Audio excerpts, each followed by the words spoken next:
Aí a nossa disciplina do preparo do obreiro para o ministério. Na aula passada nós fizemos as lições 1 e 2, falamos um pouquinho do ministério, do serviço à obra de Deus no Antigo e também um pouquinho no Novo Testamento. E hoje nós vamos para a lição 3, que está na página 75, os desafios dos apóstolos, bispos, presbíteros, frente à geração da sua época. O que eu quero lembrar vocês, irmãos? Essas expressões que o Novo Testamento apresenta, por exemplo, bispo, presbítero, ancião, é a mesma terminologia, é a mesma palavra, com o mesmo sentido. Traz a ideia de alguém que trabalha, que atua na liderança da obra de Deus. E aí nós vamos perceber que alguns detalhes aqui podem ser aplicados para todas as áreas do nosso serviço na obra de Deus. Então, por exemplo, quando nós falamos do nosso serviço em benefício às outras pessoas, quando nós falamos em fazer a obra de Deus, mesmo que fora da igreja, vocês vão perceber que vários pontos se aplicam, igual nós trabalhamos na semana passada. E aí, eu quero aqui nessa lição 3, começar pontuando com vocês alguns desafios que o apóstolo Paulo enfrentou.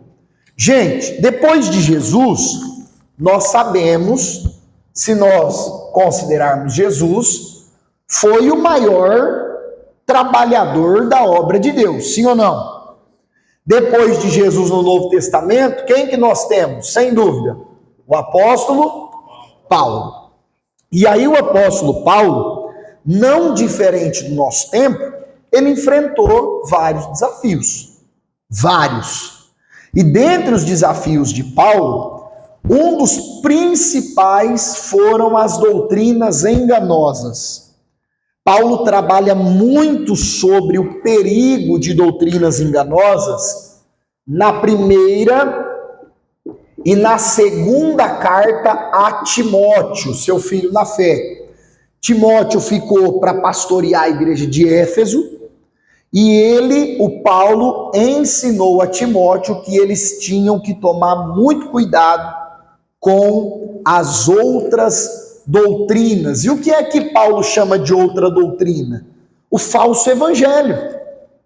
O evangelho que não apresenta Cristo, que não apresenta a salvação, que não fala do arrependimento de pecado, da transformação de vida, de uma vida de santificação e obediência à palavra de Deus.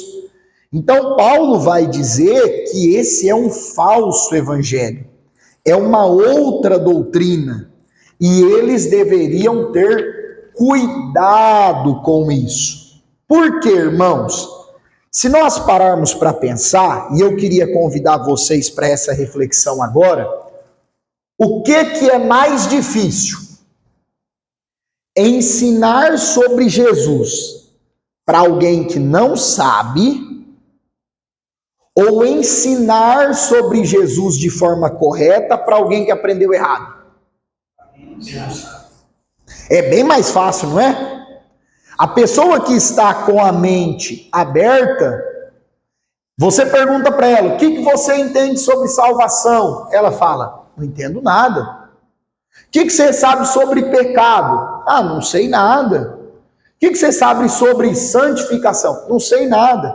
É mais fácil essa pessoa aprender o certo do que você pegar alguém que já sabe várias coisas, mas que não estão de acordo com a Bíblia, e fazer essa pessoa entender que ela aprendeu errado e agora ela precisa aprender certo. Muito difícil de tirar. Eu costumo brincar, irmãos, e de vez em quando eu falo aqui nas aulas, o que muitas vezes tem que acontecer conosco? Nós temos que tirar o espírito da catequese, o espírito da crisma. Por quê? 80% aí das pessoas que estão nas igrejas vem de um círculo católico. E muitas vezes irmãos ficam anos na igreja evangélica, com várias crenças que a pessoa trouxe lá do catolicismo. E aí, por exemplo, a pessoa fala, não, Maria, você acha que Maria teve mais filhos? Aí você lê lá na Bíblia que Maria teve mais filhos, a pessoa, meu Deus, achei que ela tinha morrido virgem. Aí a pessoa, irmão, e depois que morre? Ah não, tem um período lá que dá para purgar, dá para passar pelo purgatório e depois ir para o céu. São heranças do catolicismo que a pessoa traz consigo. Então, é difícil a pessoa se desvincular daquilo que ela aprendeu de forma equivocada. Paulo também teve o grande desafio das blasfêmias e das apostasias. Por que isso, irmãos? Por exemplo, em 2 Timóteo, Paulo fala do Alexandre o Latueiro, que causou muitos males ao apóstolo Paulo, prejudicou a igreja, ensinava falsas doutrinas para a igreja. E irmãos, infelizmente, um falso mestre causa um desserviço ao reino de Deus. Porque o falso mestre, ele tem acesso aos irmãos, sim ou não? Quando uma pessoa de fora da igreja vem e quer contradizer a tua fé, aquilo que você leu na Bíblia, o que a gente costuma ponderar? Não, essa pessoa não é da igreja, essa pessoa não lê a Bíblia, essa pessoa não tem entendimento do que está falando. E quando é alguém do nosso meio? Por exemplo, existem alguns nomes, não sei se vocês conhecem, mas eles são consideravelmente famosos no Brasil. Por exemplo, um senhor que é o Ricardo Gondim, ou o Ed Renekiewicz, e alguns outros que eram nomes famosos nos anos 2000, 2005, 2010, nomes renomados no meio evangélico do Brasil, que hoje abraçaram completamente a teologia liberal. Não, milagre não existe. Não, a Bíblia não é a palavra de Deus, só uns pedaços. Uns pedaços outros pedaços foi o homem que inventou. Essa questão do pecado não é uma questão tão séria, porque o homem não é tão pecador assim quanto parece. São questões da teologia liberal que, se o apóstolo Paulo vivesse hoje, talvez ele não falaria com tanto carinho, igual a gente costuma falar. Talvez ele falaria como falou sobre Alexandre o Latueiro, que ele apresenta que são pessoas que ensinam blasfêmias, apostatam da fé. E, irmãos, isso é muito sério, porque alguém que apostata da fé, mas continua ensinando os irmãos, ele vai ensinar o quê? Ele vai ensinar o erro que ele está acreditando. Nós só transmitimos aquilo que cremos, sim ou não? Depois o apóstolo Paulo também enfrentou esse desafio junto às igrejas, não da parte dele, mas no incentivo de fazer os irmãos entenderem que eles não deveriam ter apego aos bens materiais. Em que sentido que Paulo enfrenta desafio com isso? Existia no período da igreja primitiva um grupo de cristãos que via outras pessoas crescendo financeiramente e eles não. E existia um grupo que nem queria trabalhar, por exemplo, lá em Tessalônica, Paulo fala disso. Tinha um grupo que não queria trabalhar porque dizia assim: Jesus vai voltar logo, para que nós vamos trabalhar? Então percebe os extremos. Uns queriam viver para trabalhar, não queria trabalhar para viver, queria viver para trabalhar.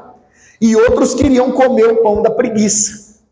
O que o apóstolo Paulo ensina a eles? Gente, nem um extremo e nem outro.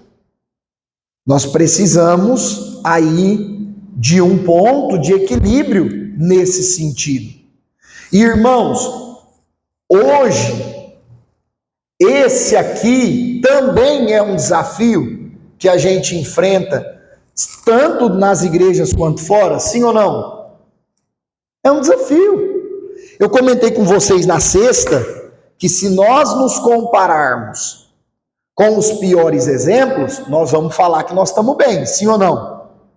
Mas se nós nos compararmos com os melhores exemplos, e o que está acontecendo hoje em dia? Vamos falar da rede social. Todos nós, graças a Deus, se a gente falar a verdade, nós temos mais do que precisamos, sim ou não? Todos nós. Se a gente tivesse um par de calçado, já daria para passar. Nós temos 2, 3, 4 pares. Se nós tivéssemos uma única mistura para comer todo dia, já era o suficiente. A gente tem a bênção de muitas vezes poder comer o que está com vontade. Se a gente olhar para as pessoas que estão passando fome, nós somos ricos, sim ou não? Aí a pessoa faz o que hoje, na atualidade? Vai lá na rede social. Aí, nossa, esse camarada tem 3 Ferrari. Aquele camarada tem um jato e um helicóptero. Aquele camarada usa uma roupa que custou 5 mil. Aquele camarada mora numa casa de 3 milhões. Se nós ficarmos olhando isso, o que nós vamos dizer? Rapaz, nós é miserável, hein? E nessa ânsia de ficar nos comparando, que o ser humano faz muito isso, o que acontece? As pessoas criam um vislumbre e um apego maior do que devia às questões materiais. E aí muitas vezes, irmãos, isso se torna um desafio, principalmente para as lideranças. Principalmente. Uma parte que eu faço serviço aí, ele veio na Mega Sena. E aí o funcionário me informou, vem cá, a gente é filho do mesmo pai. Por que ele dá mais para um e menos para o outro? Porque olha aí, ó, o meu negócio mesmo. Mas está aqui, ó, mas não é filho dele também? É. Ele sabe teu coração, se ele desse para você,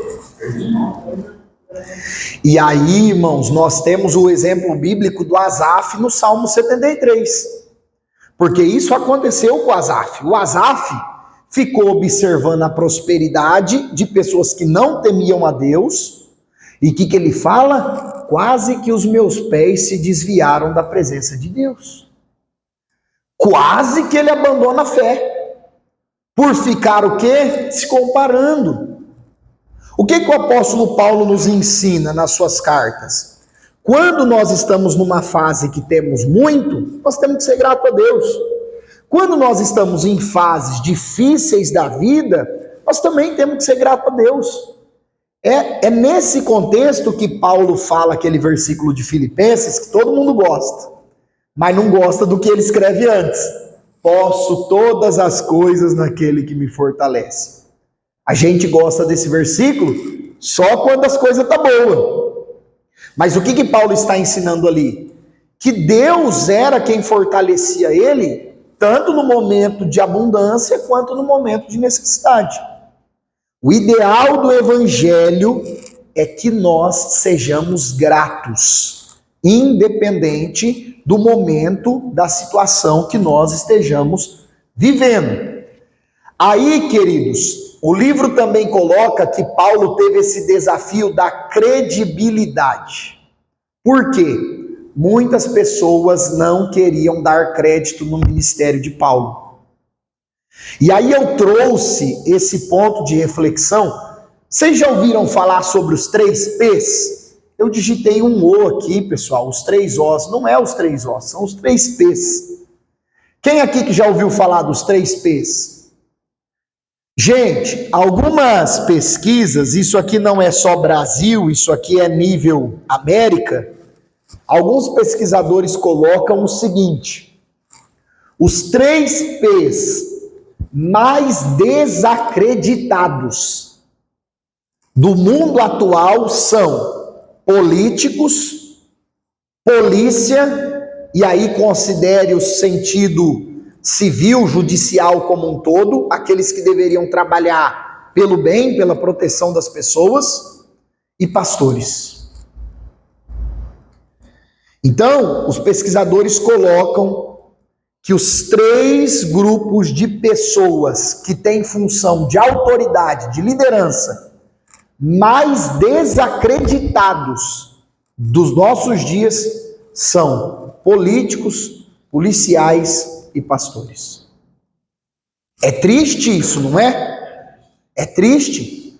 Porque quando nós falamos de políticos, nós estamos falando de pessoas que deveriam administrar os recursos, as leis, em benefício das pessoas.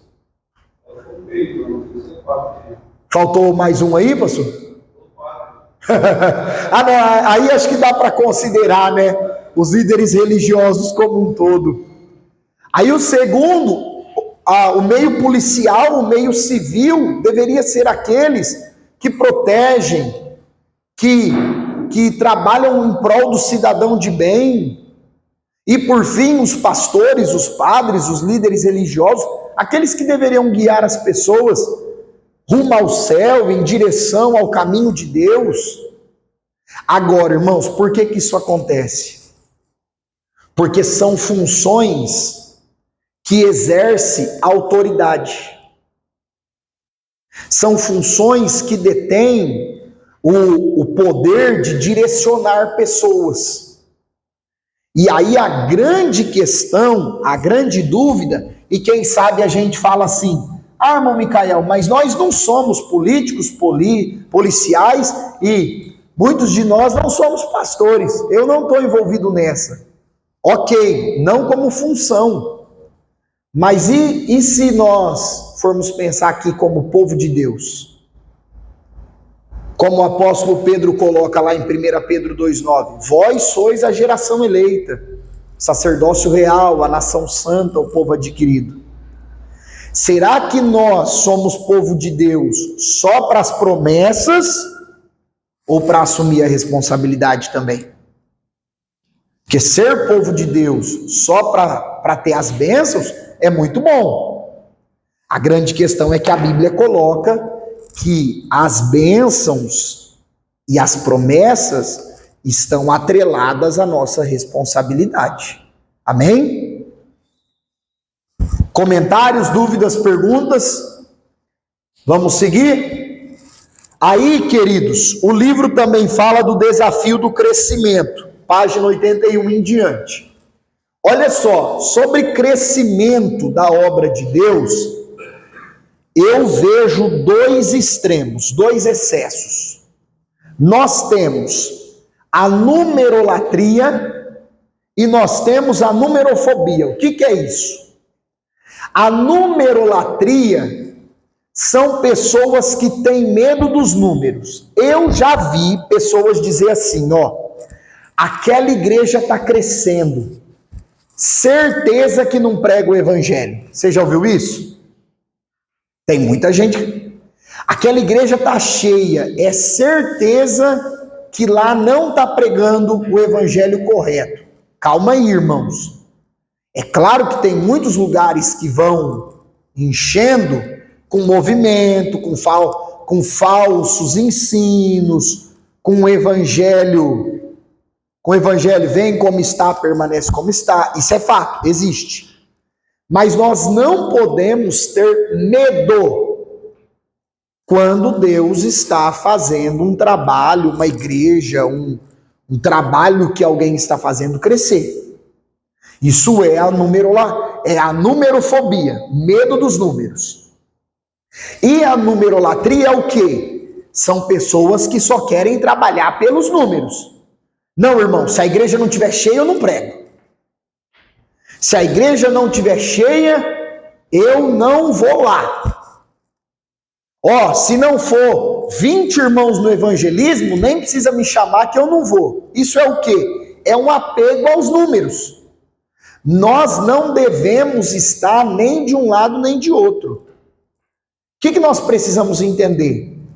A igreja, ela precisa crescer, mas, igual nós falamos na aula passada, precisa crescer com qualidade. Pregando o verdadeiro evangelho, ensinando verdadeiramente a palavra, dentro do padrão que a palavra de Deus estabelece. Irmão, nós estamos pregando a palavra de Deus e Deus está fazendo crescer. Maravilha! Glória a Deus! Que é o que nós vemos na igreja de Atos. Agora, irmão, eu estou pregando a palavra, estou falando a verdade, mas eu não vejo crescimento em números. Espere, porque a Bíblia mostra que quem dá o crescimento na obra de Deus é Deus. Então, nós não devemos nem ter medo dos números e nem ser um idólatra de números. Eu já comentei com vocês, tem situações, tem pessoas que falam assim, eu quero chamar alguém para dar uma palavra, mas a pessoa disse que só vai se tiver 500 crentes, 1000 crentes. Irmãos, os maiores sermões de Jesus, que a gente cita até hoje, foram pregados para uma pessoa.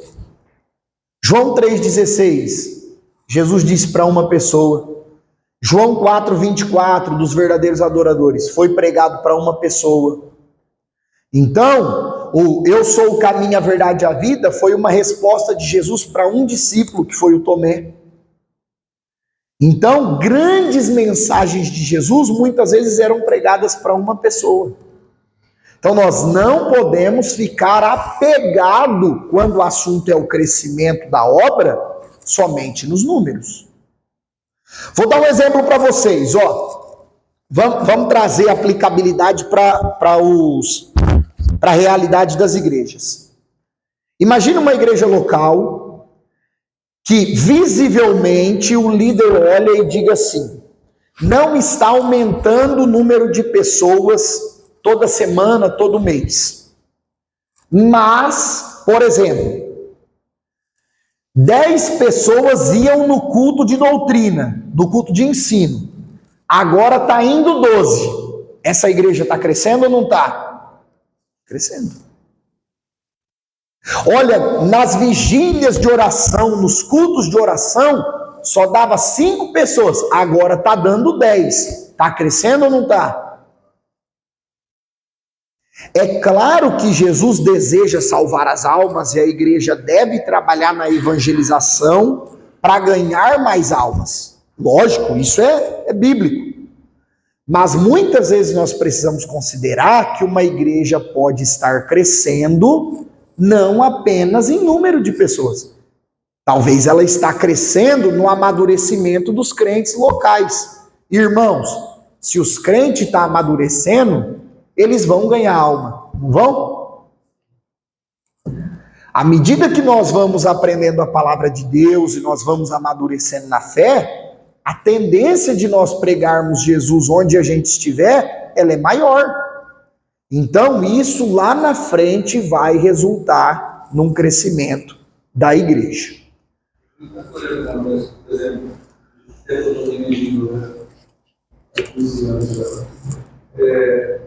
eu vejo assim, no lugar que eu passei, estava tudo desorganizado. Então, se eu estiver organizado, vai crescer. Sem uma organização, não. Para você crescer, se você crescer desorganizado, é rápido. Aí cresce, mas sem a qualidade, né, pastor Skill? Aí a gente diz que não cresce, incha.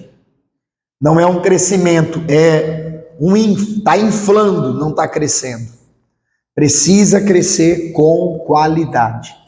Outros desafios que Paulo apresenta, o desafio do relativismo. Irmãos, como que a igreja enfrenta esse desafio hoje?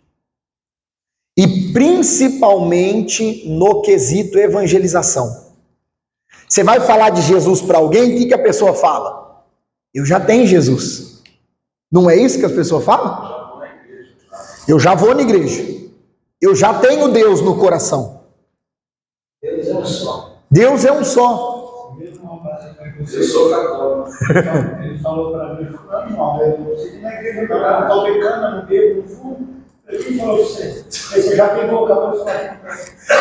Tá igual o jovem rico. Tudo isso guardei, tudo isso já fiz. E é crente, afastado, a família inteira é crente. Tem 62 anos. Meu Deus. É um idoso praticamente. Meu Deus. Por quê? Porque você foi das redes sociais. Isso daí está levantando muita polêmica sobre isso. Sim. Rede social. Pastor que não tem igreja, a igreja dele é Facebook e YouTube. Ele não tem igreja física. Então, ele é pastor de rede social. Ele, às vezes, ele nem sabe se ele é mesmo pastor ou não. Às vezes é um palestrante, um coach, um expert da área. E aí ele pega lá aquele texto, distorce toda a hermenêutica dele e joga na rede social, onde lança todo esse ataque sobre o Cristo do inferno. E aí, irmãos, o que acontece?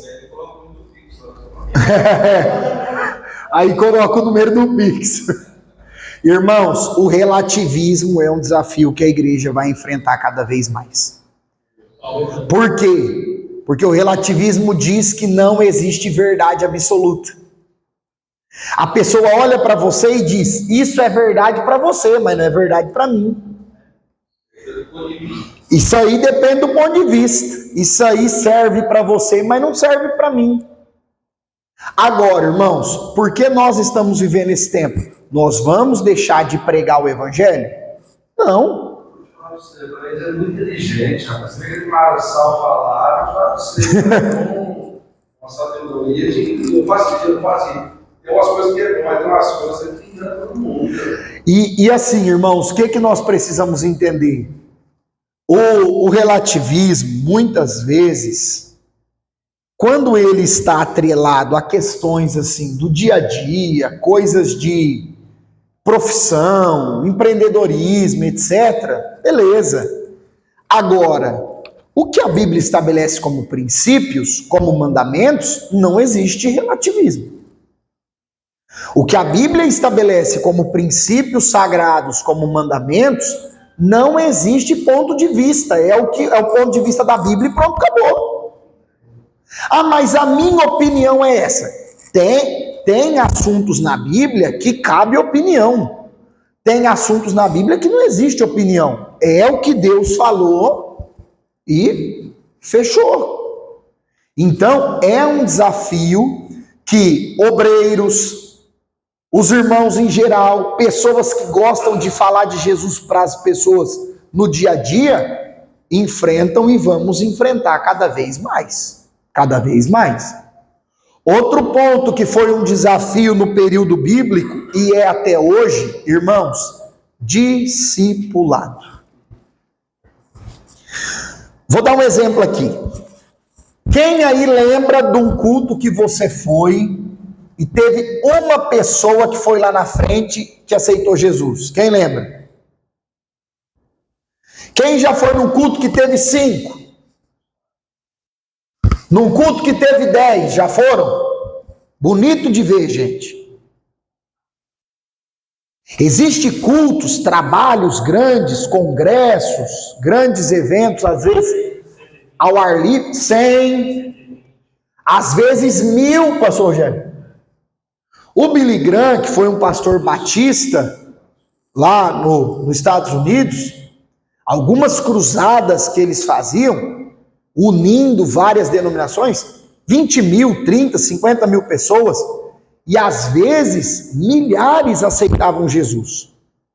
Um dia um camarada perguntou assim para ele, pastor Billy Graham, esse pessoal que levanta a mão, que faz uma oração de confissão de pecado, quantos por cento o senhor acha desse pessoal que fica numa igreja? Ele falou, isso na opinião dele, aproximadamente 10% ficam na igreja. Agora, irmãos, detalhe, a responsabilidade com essas pessoas que aceitaram a Cristo não era do pastor Billy Graham, porque ele estava ali como um evangelista. Ele foi, pregou o evangelho e as pessoas se renderam. A responsabilidade de discipular essas pessoas é de quem? Da igreja local. É da igreja local. Por exemplo, se um irmão de outra cidade, de outro bairro, até de outro país, vai lá na sua igreja, prega lá, Deus levou ele lá e ele deu a palavra naquele dia. Várias pessoas levantaram a mão, aceitaram a Cristo. A responsabilidade de discipular esses novos crentes não é desse irmão, é da igreja naquele lugar, naquele bairro, naquela cidade. Aí entra o trabalho do discipulado da igreja local. Hoje nós vemos muitas vezes isso acontecer em cultos, nem o nome do visitante ninguém pega. Nem o endereço desse visitante ou o telefone para ligar e marcar uma visita na casa dessa pessoa, ninguém pega. Bom, Micael, mas ele tem responsabilidade de voltar nos próximos cultos. É lógico que ele tem. Se ele teve um encontro real com Cristo, ele vai voltar. Mas isso não isenta a igreja de abraçar essa pessoa para começar um trabalho de... Vocês lembram o que Jesus fala em Mateus 28? Abre aí, se você tiver com a Bíblia e quiser abrir, ó. Mateus 28... versículos 18, 19 e 20. Chegando-se Jesus, falou-lhes dizendo: é-me dado todo o poder no céu e na terra. Portanto, ide. Lembra do ide de Marcos? É o mesmo ide. Vocês vão, preguem o evangelho. Ensinai todas as nações, batizando-os no nome do Pai, do Filho e do Espírito Santo, ensinando-as a guardar todas as coisas que eu vos tenho mandado. E eis que eu estou convosco todos os dias até a consumação dos séculos. O que Jesus está ensinando aqui? Não é apenas pregar Jesus para o descrente e ele aceitar. Agora precisa ensinar ele. Essa pessoa não sabe orar. Essa pessoa às vezes nem tem Bíblia em casa. Essa pessoa não tem noção que ela vai entrar numa guerra, ela, contra os desejos da carne. E aí entra, irmãos, a parte do discipulado. É extremamente necessário. Por exemplo, vocês conhecem pessoas que desceram as águas do batismo muitas vezes, sem nem saber direito o que estava fazendo. 6 vezes, né? A pessoa talvez não tem nem noção ainda de todo o significado do batismo, da vida cristã. Não, irmão, começou a vir na igreja, já vamos batizar essa pessoa aqui logo, por quê? Isso aí acho que é uma das partes mais importantes que tem no evangelho. Sem dúvida, irmão Vivaldo. É você jogar uma semente na terra e depois você vai regar e vai ela. Ela pode não... Começa a nascer ali, começa a brotar, aí a gente não cultiva, já era. Já era. Porque às vezes na hora da palavra, a pessoa fica emocionada, se empolga e vai, levanta a batiza, mas a hora que ele sai dali, ele se esfria. Aí a realidade... Aí se você não tem isso, não tem nada a ver, você vem para você depois fala assim. Se ele às vezes desanima, mas a hora que ele recebe o telefone, olha, eu preciso fazer uma visita à casa, ou recebe uma visita assim, ele volta. Perfeito. Exatamente. Exatamente. É importante. Irmãos, voltou a ser uma pauta bem colocada em todas as igrejas esse assunto. Graças a Deus tem voltado a ser falado, incentivado, mas tem que ter. Tem que ter. Por exemplo, já vi pessoas que a pessoa estava empolgadíssima, como o irmão Vivaldo disse, E quando passou pelo discipulado, a pessoa disse, ó, eu vou aguardar mais uns dias, porque eu achava que a vida cristã não era um negócio tão sério assim. E aí, não tem problema, vai se preparando, vai orando, vai congregando para você criar uma fé sólida e descer as águas e ficar firme até o arrebatamento, até a volta de Cristo. Já vi uma senhora que já estava fazendo discipular, uma senhora de 60 e poucos anos, e ela desistiu, não está na hora de ser, não. Irmãos, porque é um compromisso sério. É um compromisso. Agora, o que não pode acontecer? E tem muita gente que frequenta a igreja assim. A pessoa está na igreja faz 1 ano, 2 anos, 3 anos, 5 anos, não batiza. Por quê?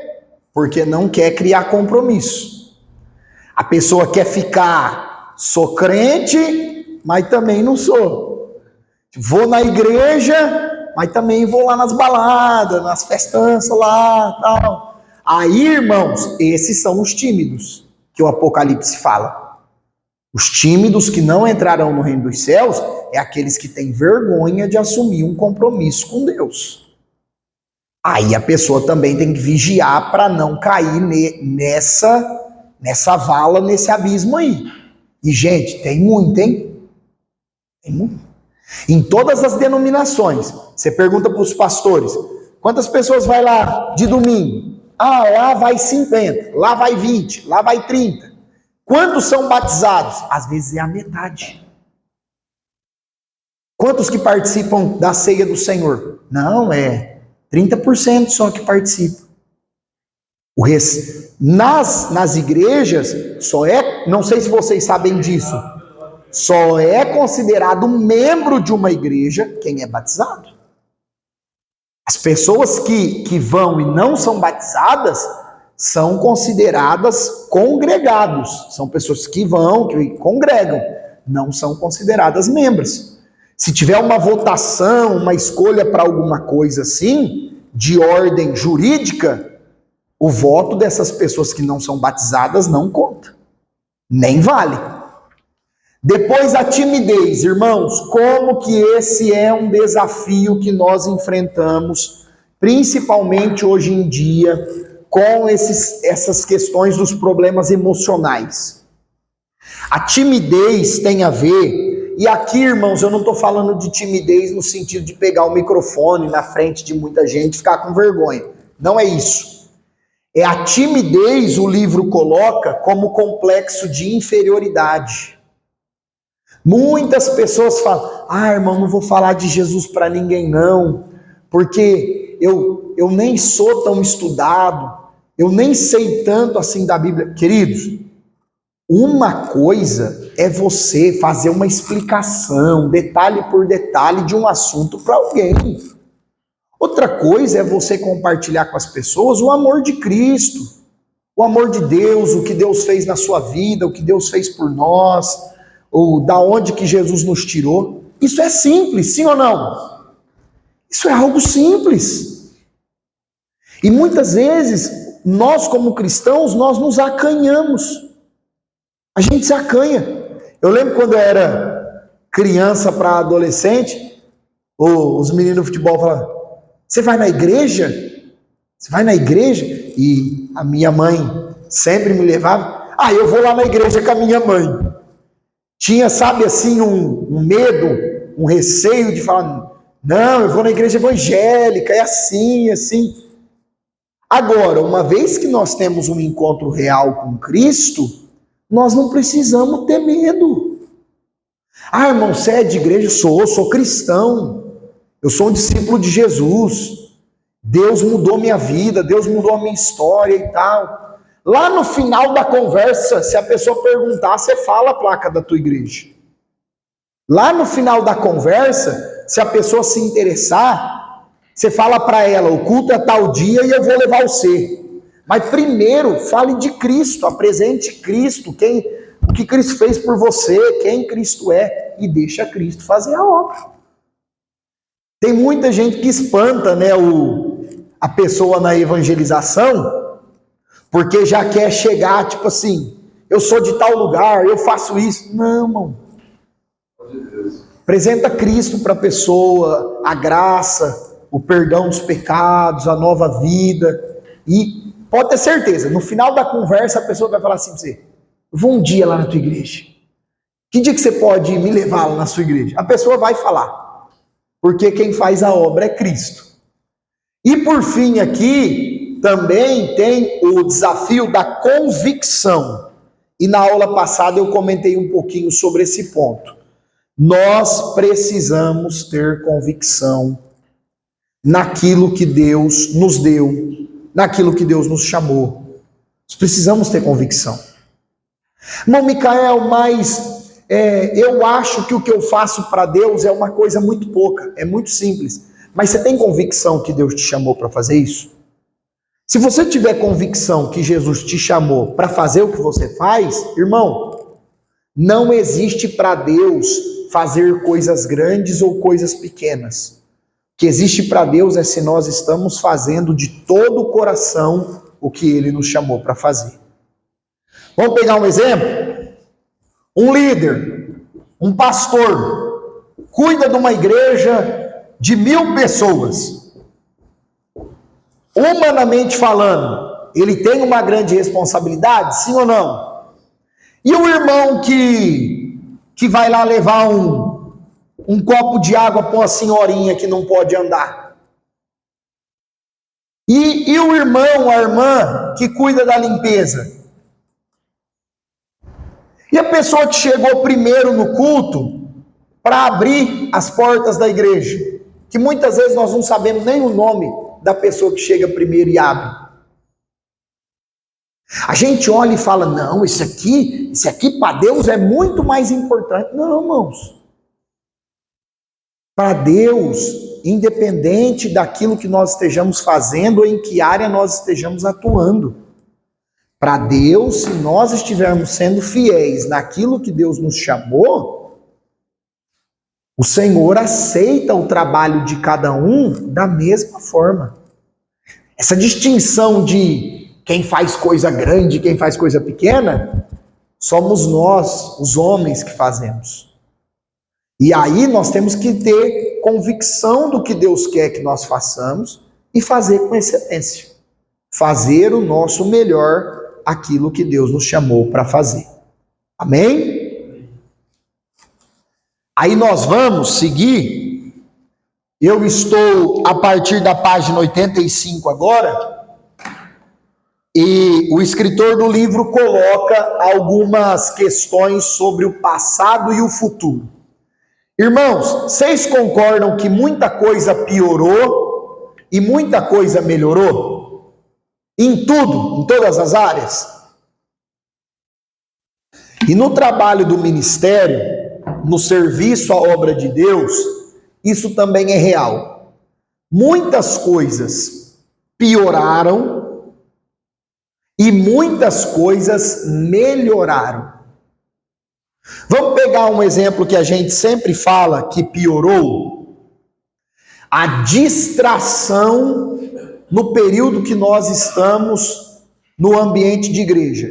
É uma coisa que, à medida que veio o celular, a rede social, piorou, sim ou não? Às vezes você vê a pessoa tá ali no culto, mas está totalmente desconectada. A pessoa tá no Zap, tá no Face.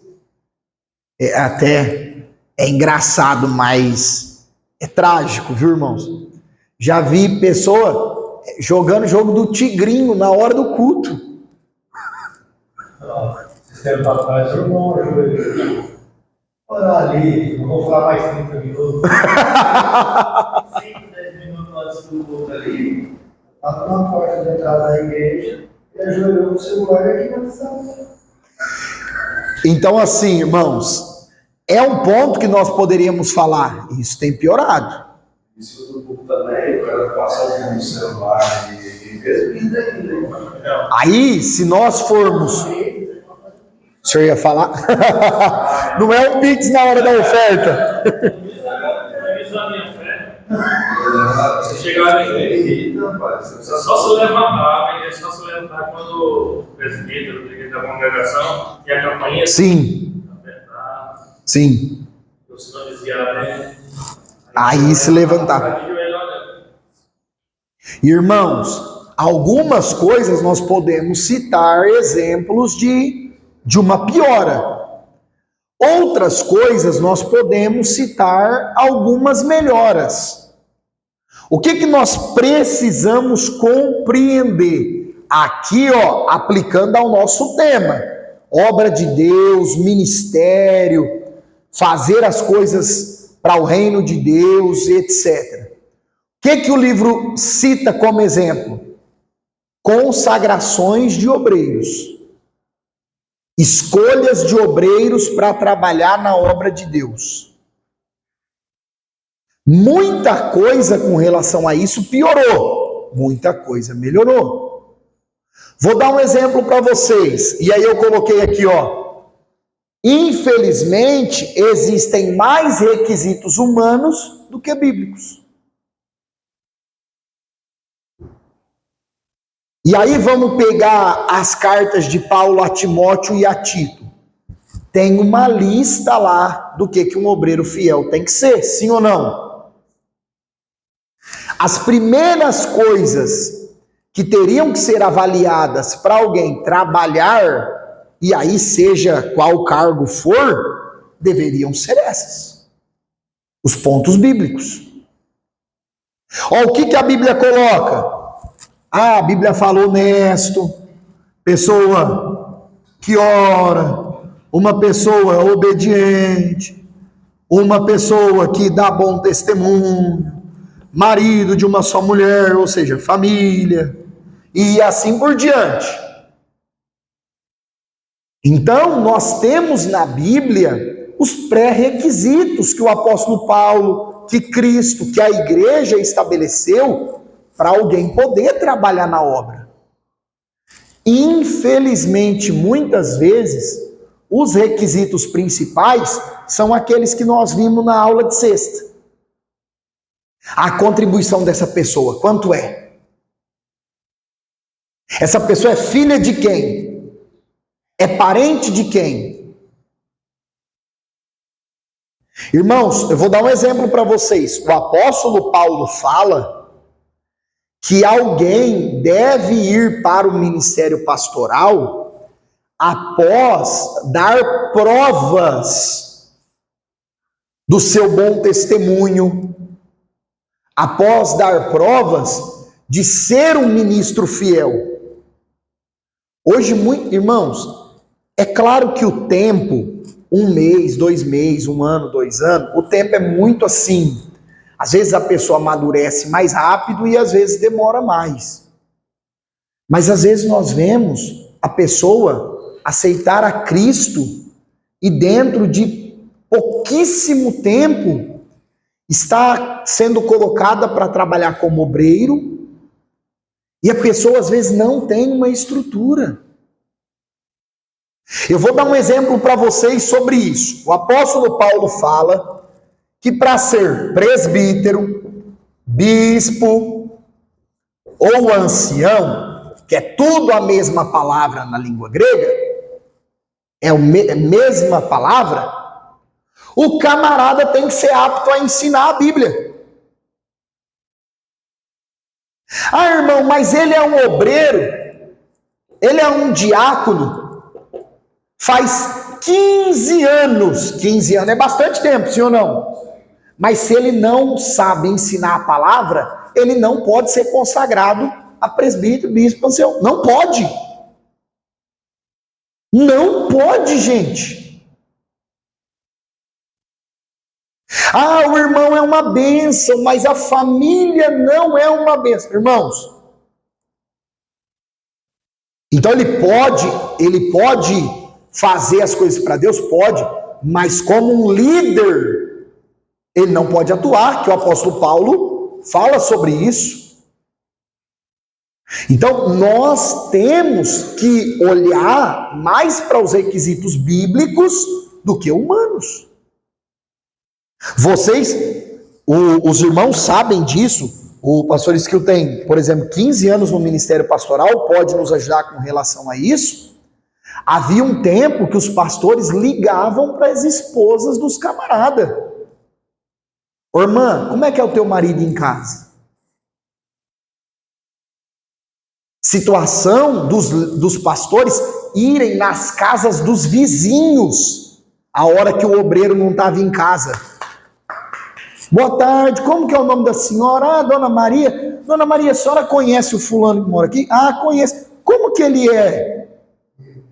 Ele trata bem a senhora quando encontra aqui, os vizinhos, ele dá bom dia, boa tarde. A senhora ouve ele quebrando pau aí? Como é que é? Hoje, irmãos, perdoe a sinceridade do professor. Você ouve falar de camarada que chega nas igrejas e fala, sou casado. A mulher do cara nunca aparece, aí você descobre uma certidão do cara que não tem mulher coisa nenhuma. Já ouvi falar de situação de obreiros com certidão adulterada, com identidade ideológica adulterada. Isso não é algo que os ministérios deveriam consultar? Vamos consagrar o fulano. Beleza, fulano, traz lá o teu histórico. Tá com o nome no SPC, no Serasa, não tá? Vamos dar uma avaliada aí. Por quê, irmãos? Porque a Bíblia coloca que nós, quando nós estamos trabalhando para Cristo, nós nos tornamos alvos do olhar das pessoas. E tudo que o mundo quer é o quê? Tudo que o mundo quer é enxergar pontos em nós e nas nossas vidas para desacreditar a palavra de Deus. Então, nós precisamos levar isso a sério. Aí o livro também coloca a questão de que muitos querem trabalhar na obra, e nós falamos isso semana passada, por status. Muitos. Pessoa quer trabalhar na obra para se aparecer. E aí, queridos, a hora que vê o peso, pastor Skill, quer correr. Olha só, a Bíblia diz em Jeremias 3,15 que Deus, ele dá pastores para as igrejas, obreiros para as igrejas. Deus não dá igrejas para pastores, igrejas para obreiros. O pastor é dado à igreja para servir a igreja. Não é a igreja que é dada para o líder, para os obreiros fazerem o que quiserem. O problema é que, do ponto de vista humano, as coisas muitas vezes se invertem. Não, a pessoa é o líder, faz o que quiser, do jeito que quiser. Calma aí. A Bíblia diz que Deus dá obreiros para trabalharem na sua obra. Deus não entrega a obra para os seus obreiros. São os obreiros que são entregues para a obra. É por isso que eu sempre falo para vocês, sempre falo para as turmas. Deus não precisa de nós, mas Deus conta conosco. Se nós quisermos entrar no padrão bíblico para servir a Deus e a obra de Deus, Deus vai falar, eu te ajudo, te capacito, te dou força, vou te dando sabedoria, graça, unção, e a gente vai trabalhando para Deus. Agora, se nós dissermos, Deus, eu não quero fazer nada, a obra de Deus não vai parar porque a gente para. Deus vai levantar outros. Deus sempre vai cuidar da sua obra, porque a obra é de Deus. Aí vamos lá. O material, o livro também coloca oposições religiosas, irmãos, que dificultam o trabalho de quem quer fazer a obra de Deus. E aqui não é muito o nosso problema no Brasil. Os irmãos concordam que nós temos, assim, um pouco de perseguição no campo ideológico? Por exemplo, a igreja é contra o aborto, o homossexualismo, o ensino da ideologia de gênero nas escolas. Nesse sentido, nós temos um embate com os governos, com o mundo, sim ou não? Nesse sentido ideológico existe um ponto aí difícil, uma rusga, um ponto complicado. Mas eu não conheço ninguém no Brasil que foi morto por estar com a Bíblia debaixo do braço. Ah, irmão Micael, mataram a irmã porque ela estava indo para o culto domingo, 7 horas da noite. E perfeito, irmão Valdo. Nós temos chamado aí lei marcial na Constituição, lei absoluta da liberdade de expressão religiosa. Decreto 2.841, 7 de janeiro de 1940, artigo 208. E aí nós temos, irmãos, detalhe, nós temos a liberdade como cristãos, como evangélicos, de professar a nossa fé em área pública, assim como o macumbeiro tem liberdade de expressar a dele, o satanista, se quiser ficar lá com a caveira, lá com... eu estou adorando o Satanás aqui. Ele tem liberdade, a liberdade religiosa é para todos. E aí, não é a nossa realidade assim física, mas quando nós olhamos para as missões, e todos vocês fizeram a disciplina de missiologia e vão lembrar disso, eu até trouxe a imagem aqui, existem lugares no mundo que a dificuldade para fazer a obra de Deus é muito grande. Mas no Brasil está tendo muita perseguição. Mas eu acho que é mais no campo ideológico, né, pastor? Nas escolas estão perseguindo os jovens que se adotam o bilhete. Eu vi uma notícia assim essa semana. É perseguição. Irmãos, olha só, nós temos o exemplo da janela 10x40, eu trouxe aqui, ó.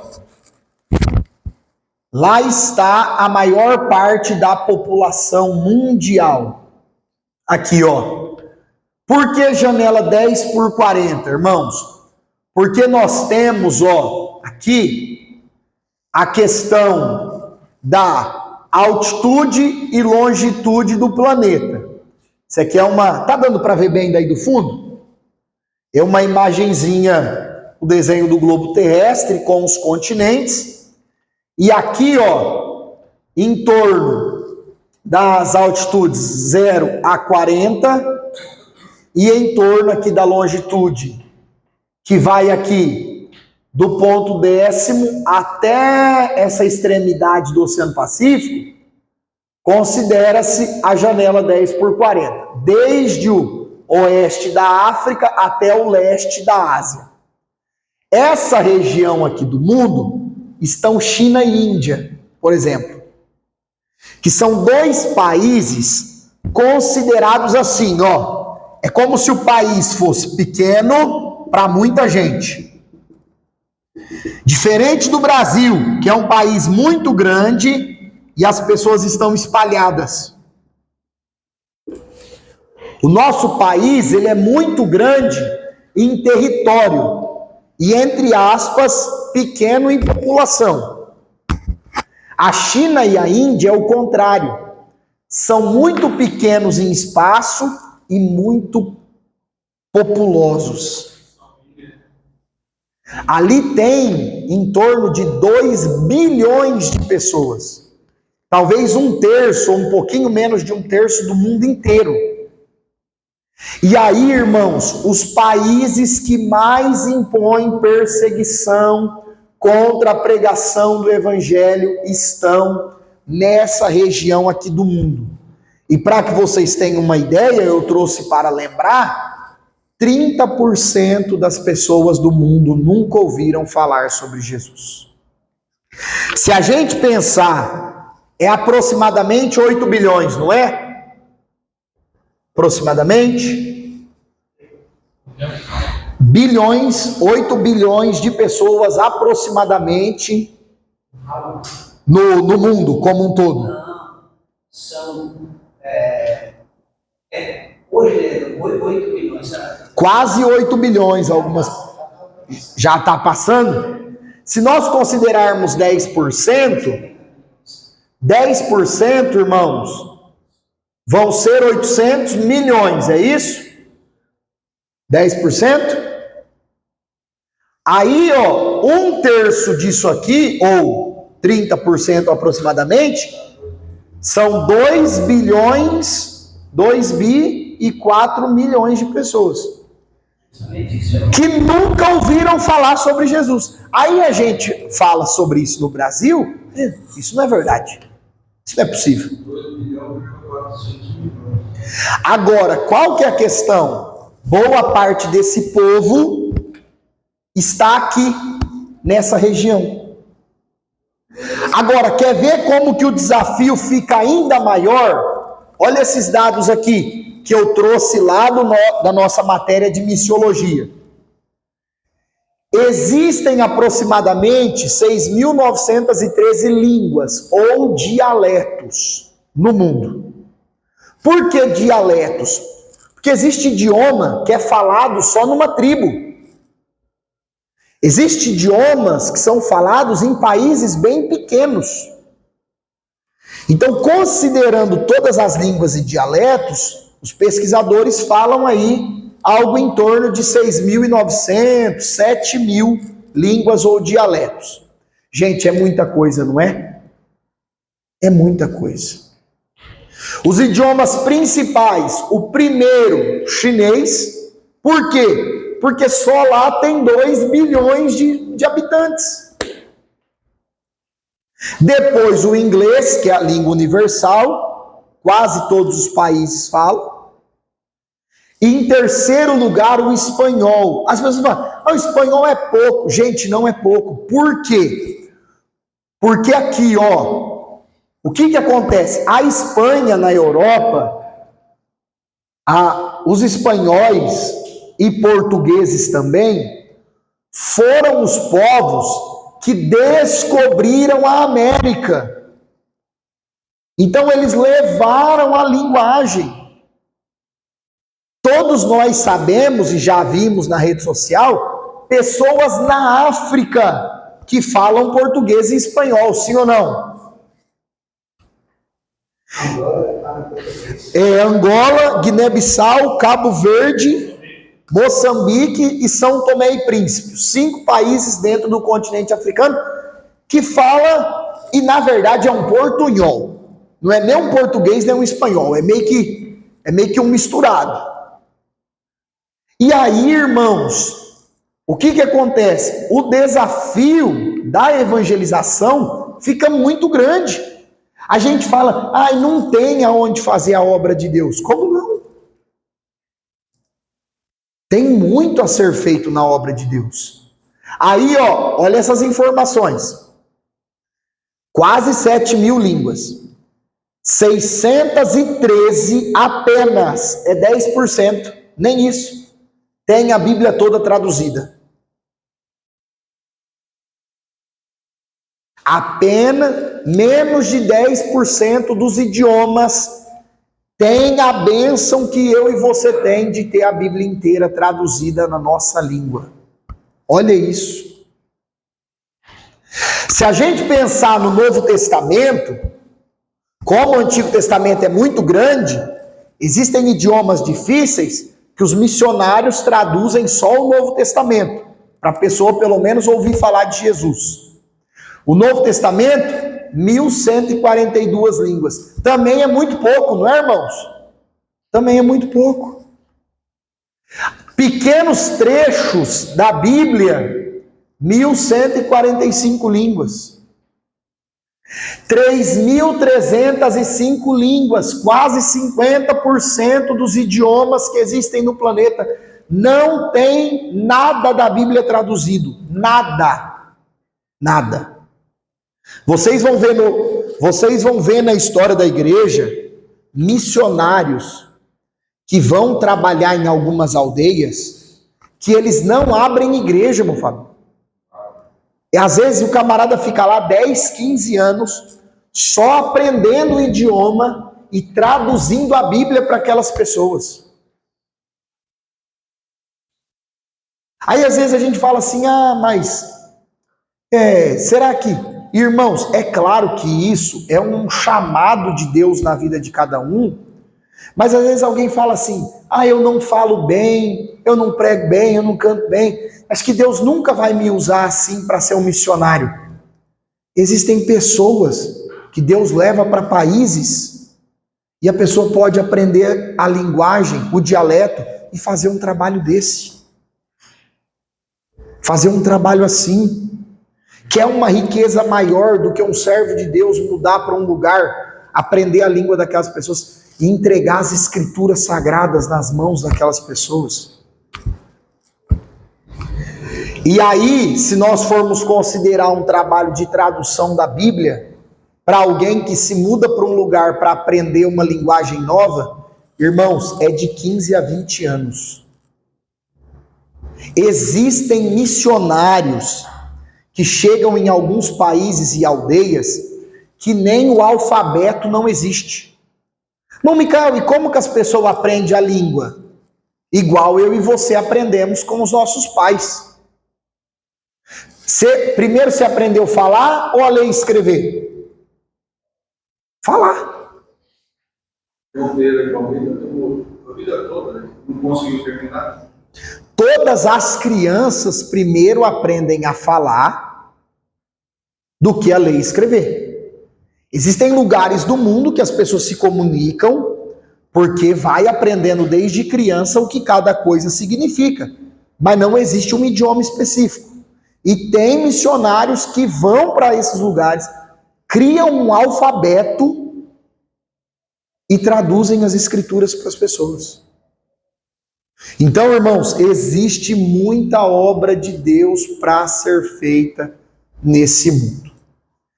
Aí o livro também coloca para nós alguns desafios de ordem religiosa.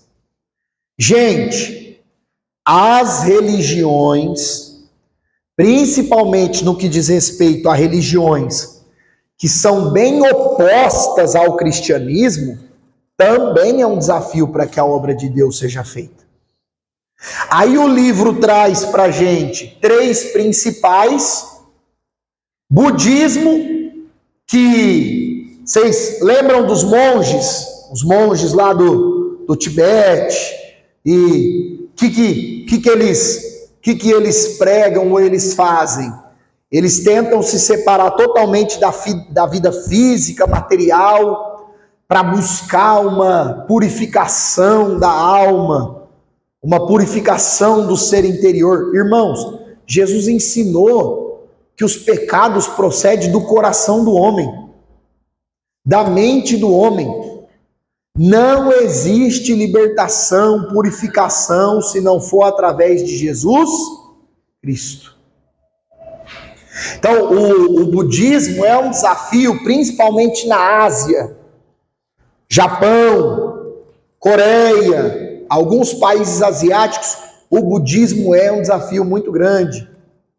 Até porque o Buda, que é o Siddhartha Gautama, ele pegava muitos dos ensinos de Jesus sobre a questão das boas obras. E aí algumas pessoas diziam, não, o que ele ensina é igual ao que Jesus ensina. Sobre boas obras, sim. Mas e sobre arrependimento e salvação, perdão de pecados? E sobre o Deus único e verdadeiro? Porque o Evangelho de Cristo, irmãos, não é somente se tornar uma pessoa melhor, é ser uma nova criatura diante de Deus. Não é apenas nós sermos bons cidadãos. Depois nós temos o islamismo. Gente, o islamismo, o que acontece?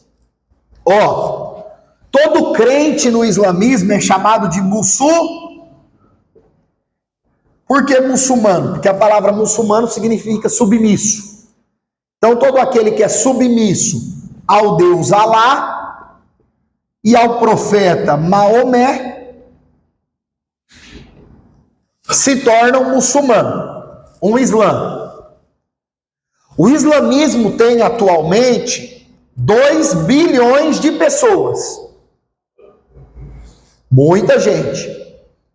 No começo, eles estavam mais no Oriente Médio. Lembra das guerras lá de Israel, ou alguns grupos terroristas de linha islâmica, etc., que está muito aí nas notícias? Hoje, irmãos, o Islã tem dominado principalmente a Europa. E o que acontece? Como? No Maranhão? De 2 bilhões, aproximadamente 10%, quantos por cento? Que são 200 milhões, é muita gente. 10% deles são chamados de xiitas, são os radicais. 90% dos muçulmanos são tranquilos. O que eles falam? Você quer seguir Jesus? Você vai ser condenado. Você quer seguir a Bíblia? Você vai ser condenado, mas a escolha é tua. 90% fala isso.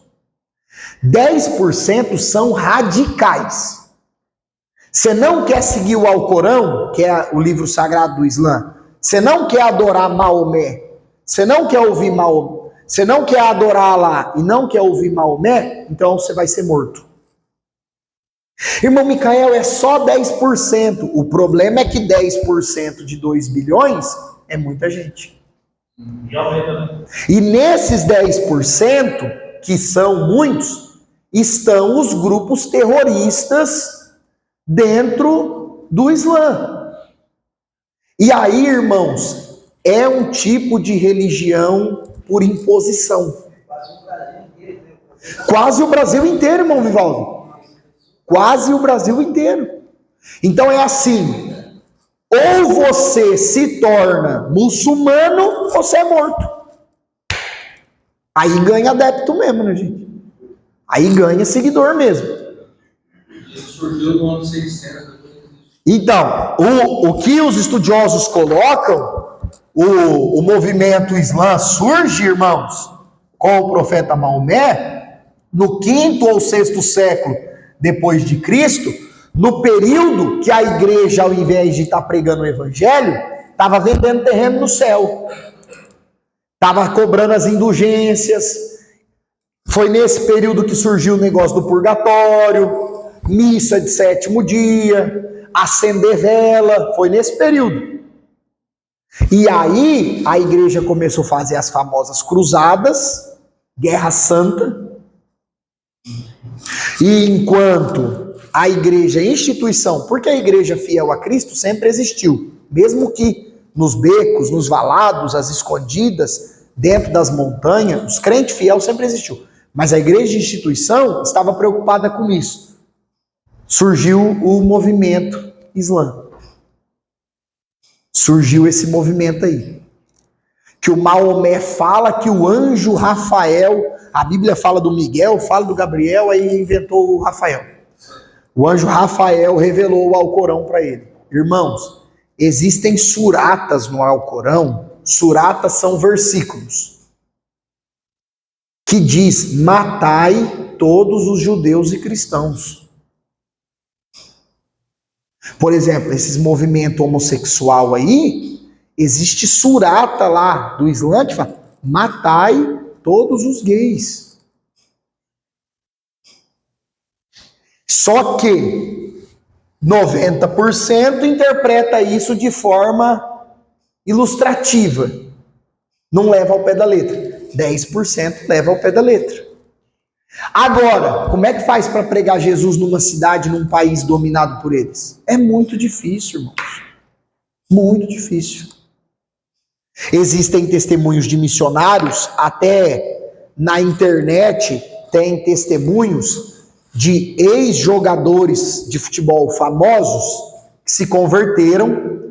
Sabe como que eles estão fazendo para pregar Jesus nesses países? Eles estão enviando técnicos cristãos e abrindo escolinha de futebol infantil. E aí os técnicos falam de Jesus para as crianças nas escolinhas de futebol. Existem médicos que se mudam para esses lugares, chega lá e testemunha de Jesus. Mas, irmão, se for descoberto, eles são mortos.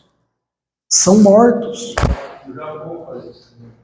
Se forem descobertos, eles vão perder a vida.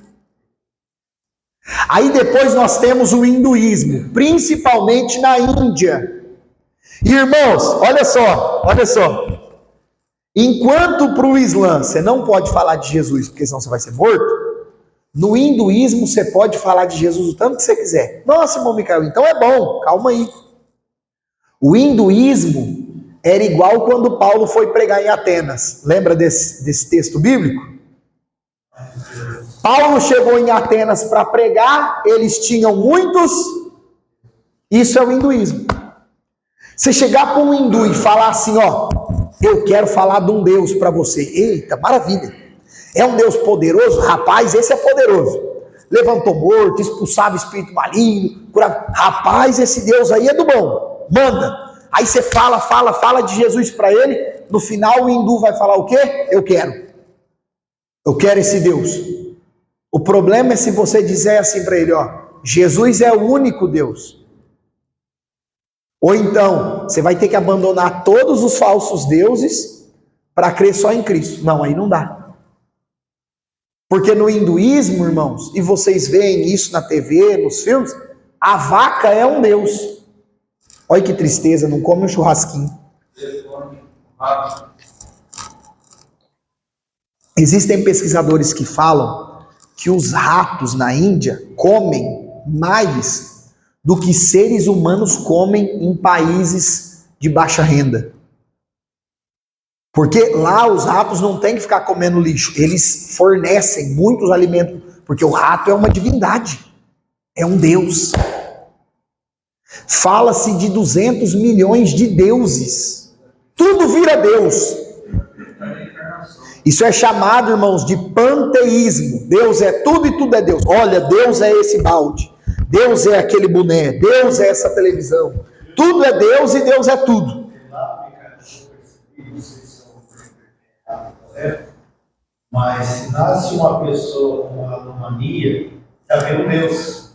Eles vão lá tocar e a pessoa coloca, criança, tudo, coloca a mão na pessoa. Irmãos, olha só. É um desafio extremamente diferente do islamismo. Completamente diferente. E aí tem a questão, o pastor que citou, vida após a morte, eles creem, é a ideia do karma, da reencarnação, e de ir se iluminando e se iluminando até se tornar um ser iluminado. Irmãos, aí, dentro desse movimento, existem as ramificações, mas o grande desafio é pregar o único Deus verdadeiro para esse grupo. É pregar o único Deus que salva, que cura, que transforma, que liberta, o único. Não mais um Deus, mas o único. Esses dois o livro não coloca, mas como está muito atual, eu não poderia deixar de mencionar para vocês. Antigamente no Brasil, você ia falar de Jesus para um companheiro de trabalho, o que 90% falava? Eu sou católico, já vou na igreja. Sim ou não? Eu já sou católico, eu batizei quando criança, eu vou na Páscoa, vou no Natal, então já tenho Deus. Não era assim? Hoje, irmãos, muita gente que a gente vai falar de Jesus, o que nós estamos ouvindo muito? Eu sou ateu. Eu não creio em Deus nenhum. Eu creio que a vida é aqui e agora, morreu, acabou. Eu tenho que ser um bom cidadão aqui, ajudar o próximo aqui. E morreu, a vida acaba. Está na moda se dizer ateu. Está na moda. Ô camarada, graças a Deus sou ateu. Tem quem brinca e fala assim, ó, o camarada é ateu até que a coisa aperta. Irmãos, o que nós precisamos ponderar? Dentro do ateísmo, existem pessoas que são ateias, mas não são ativistas. A pessoa fala, eu não creio, respeito você que crê. Você vai falar de Deus para ela, ela até te ouve, ela apresenta os argumentos dela, mas ela respeita. Isso é uma pessoa que é ateia, mas não é um ativista. Agora existe o ateísmo ativista, que é o quê? É o ateísmo das universidades, onde professores, por exemplo, querem a todo custo arrancar a fé da pessoa, ridicularizar a fé da pessoa, zombar da fé da pessoa, que aí é o ativismo. Não chega nem a ser um ateísmo, é um contra o cristianismo. O filme Deus Não Está Morto retrata essa situação. Lá em São Paulo, um amigo que trabalha sobre meu professor, todo dia chega na aula e fala assim: Deus não existe. Se Deus existisse, aconteceria isso aqui. Aí cara, todo dia chegou para mim: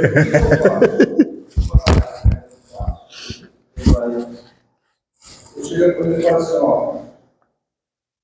Aí expliquei para ele. Aí chega o professor na sala: Deus não existe. Se Deus existe, tal.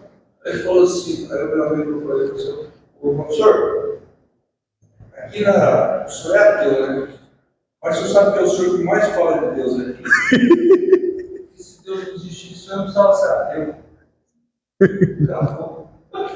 Irmão, tem uma outra ilustração que é bem parecida com essa, não sei se vocês já ouviram na internet, que o camarada fala para um irmão, para um cristão assim, toda vez: Deus não existe. Deus existisse, não tinha guerra. Se Deus existisse, não tinha gente ruim. Se Deus existisse, não ia ter sofrimento. Aí o camarada começou a pensar como pegar ele.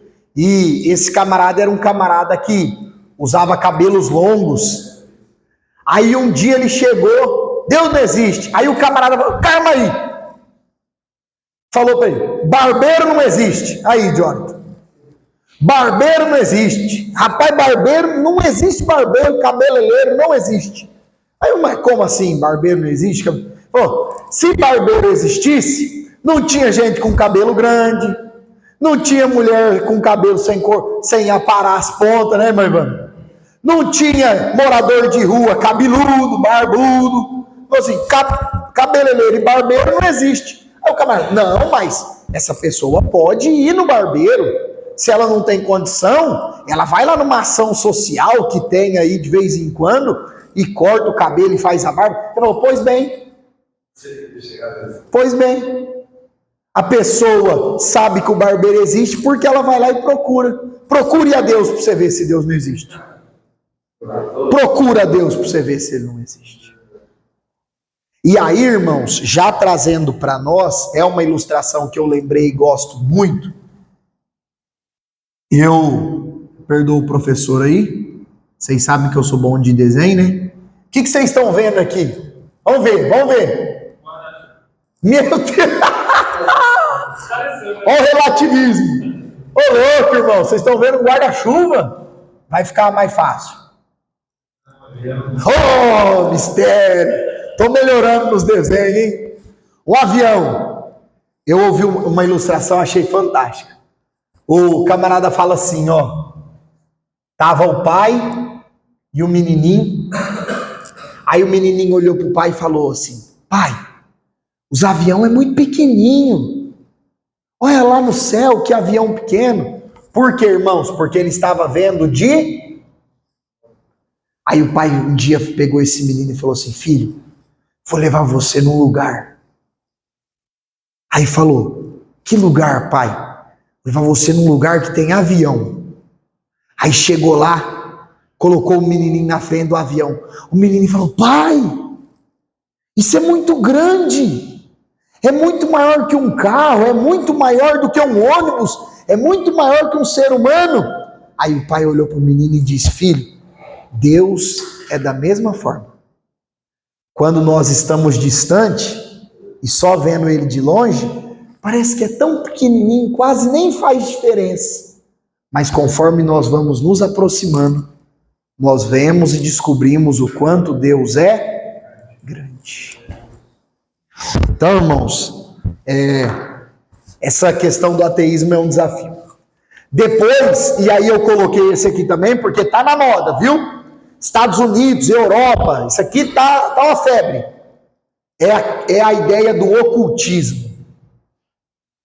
São seitas, são religiões relacionadas ao ocultismo.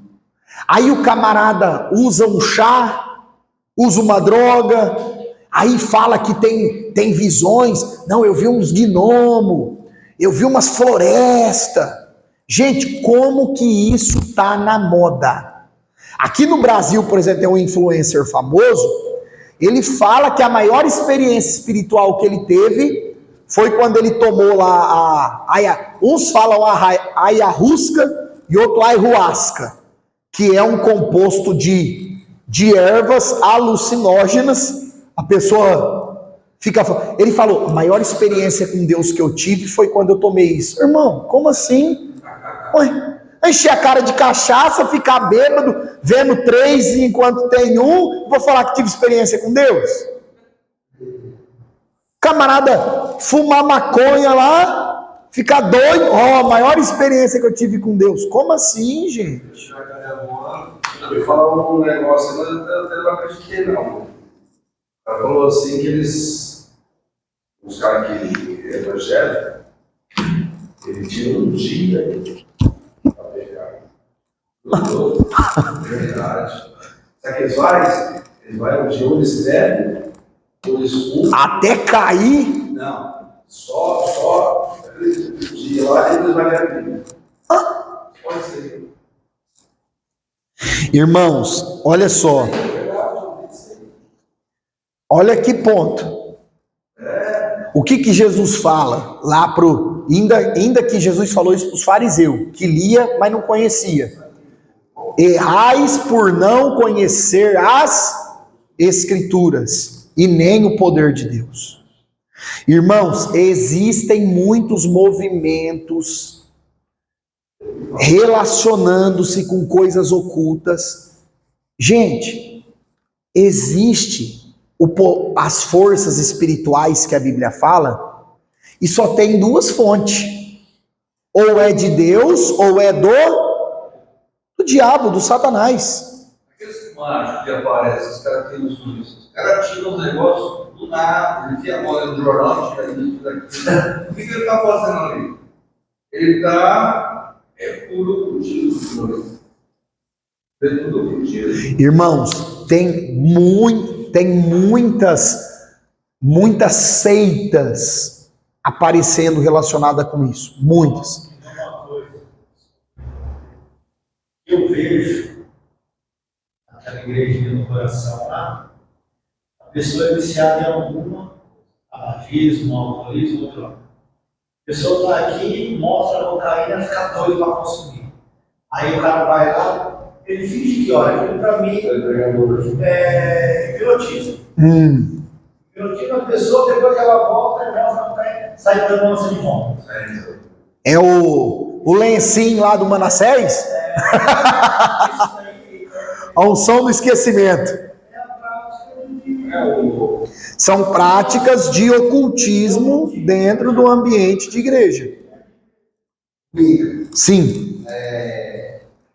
Lá na empresa da minha esposa, ela podendo contratar uma mulher, e todo dia ela ia 9 horas da manhã lá, para poder fazer um tratamento psicológico com os funcionários e trazer meio que uma paz para o ambiente. E tudo que ela usava, ela falava que era a força do universo. Essa pessoa que usa expressão, qual religião é? Jonathan, é um tipo de questão de religiosidade voltada ao ocultismo, mas está mais ligado a um movimento dentro do hinduísmo chamado Nova Era. Isso aí tem muito a ver com o movimento Nova Era. Vocês sabem o Yin Yang? Quem já ouviu falar do Yin Yang? O Yin Yang, gente, é aquele círculo, aí tem uma coisa assim, aí aqui é tudo preto com uma bola branca, e aqui é tudo branco com uma bola preta. O que eles falam? Em toda treva tem um ponto de luz, e em toda luz tem um ponto de treva. A Bíblia fala que Jesus é luz. Que treva que tem em Jesus, gente? E aí, para não assustar, usa-se essa linguagem. Energia positiva. Irmãos, nós temos que ter muito cuidado com essas coisas. Por quê? Porque muitos cristãos, discípulos de Jesus, começam a ser adeptos dessas coisas sem ter noção. Aí vai para... Eu morro de rir. Às vezes você entra no perfil lá de alguém na rede social, a pessoa coloca lá assim, fulano de tal, cristão, servo de Deus, discípulo de Jesus. Aí coloca assim, leonino, escorpião, coisa, signo, horóscopo, coisas relacionadas a essa linguagem. Irmãos, a pessoa que usa essa linguagem é uma linguagem oculta, porque ninguém consegue saber o que a pessoa é. A Bíblia fala que Cristo não nos chamou para as trevas, Cristo nos chamou para o reino da sua luz. É igual trabalho, por exemplo, existem algumas igrejas, eu não sei por que isso, gente, faz tipo... E eu não estou falando de reunião de obreiro, existem igrejas que fazem a ceia só para os membros, fechada também, totalmente aceitável. Mas tem igrejas evangélicas que proíbem a entrada de visitante, igual maçonaria. Você só entra aqui com uma carta. O que tem de oculto aí que um visitante não pode ver? Bom, o evangelho não é para ser pregado para todas as pessoas? Por que proíbe a entrada do pecador no templo? Proíbe ele de entrar para ouvir a palavra de Deus. E aqui eu não estou falando de reuniões, de coisas que são específicas só para os membros. Não é isso. É nos cultos públicos. Então, irmãos, é um desafio que a igreja encontra hoje em dia para pregar o evangelho. Eu encontrei um menino, eu e a Ellen encontrou um menino aqui na praça aqui. Já tem vários anos isso. A gente veio num culto de quarta-feira, nós estávamos recém-casados, nós viemos num culto de quarta-feira de carona, e aí o culto acabava 9h30, 10 horas tinha oração. Aí eu falei para ela, vamos ali na praça, a gente dá um tempo ali e vem para orar. Era um período que os jovens estavam fazendo a oração em prol da festividade. Aí eu entrei para usar o banheiro na praça, ouvi a Ellen conversando com alguém. A hora que eu saí, tinha um rapaz com a veste esquisita, assim, um jeito esquisito. Aí começamos a conversar, ele falou, eu sou luciferiano. Falei, irmão, que troço que é esse em Fernandópolis? Já tem isso aqui. E não, nós reúne e mata, tal. Para nós, Lúcifer é o Deus bom. Aí ele, Lúcifer é anjo de luz, então Lúcifer é o Deus da luz. Ele falou, nós cultua Lúcifer. Aí ele começou a citar, sabe o quê? Períodos da história da igreja como esse aqui, ó. Não, mas a igreja não estava pregando evangelho, estava fazendo isso, fazendo aquilo. Irmãos, nós ficamos umas 2 horas ali. E falamos de Jesus para ele, não, irmão, mas não é porque existiu pessoas da igreja que deixaram de pregar a verdade, que a verdade foi alterada e tal, e vai.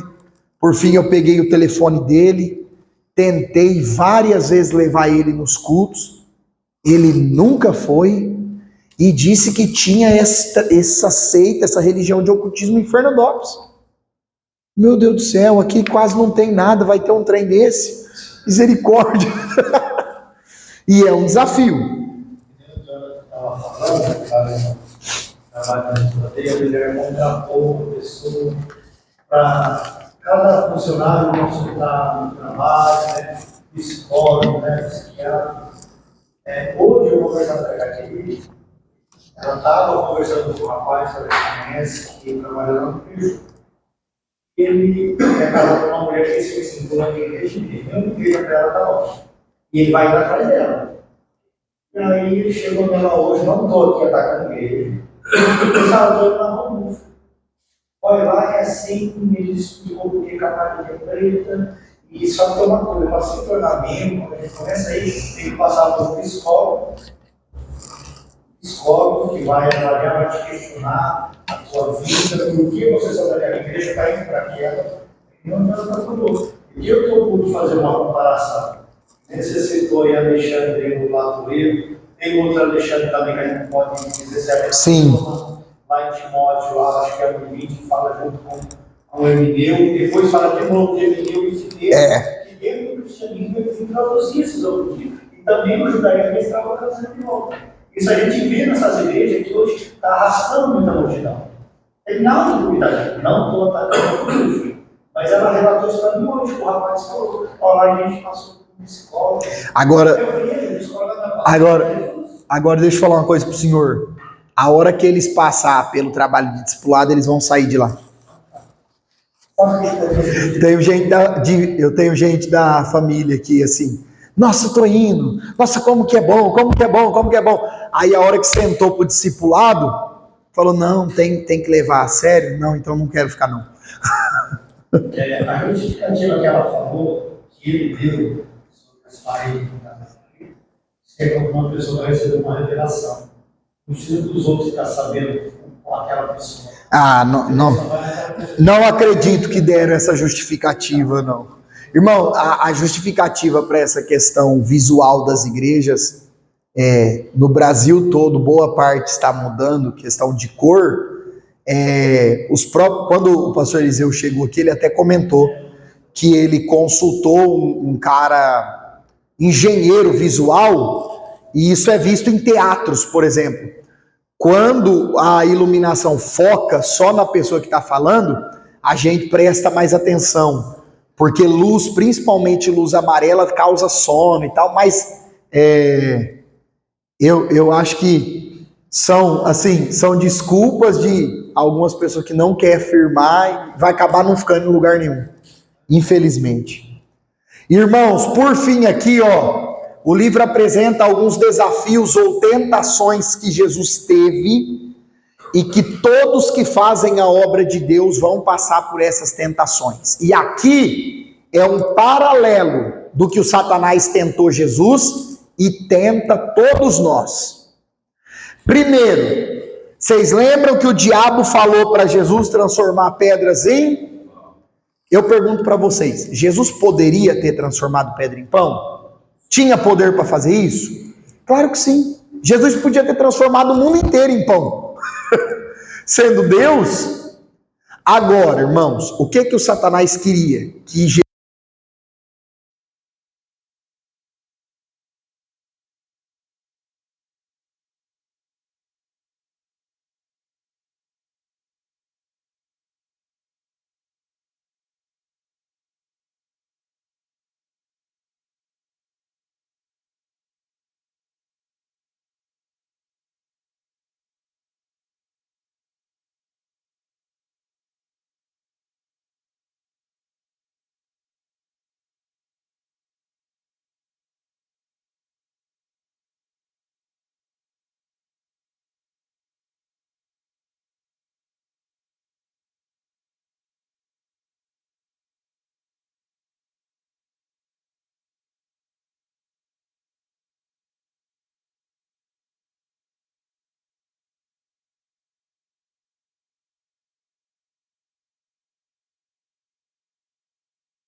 da aula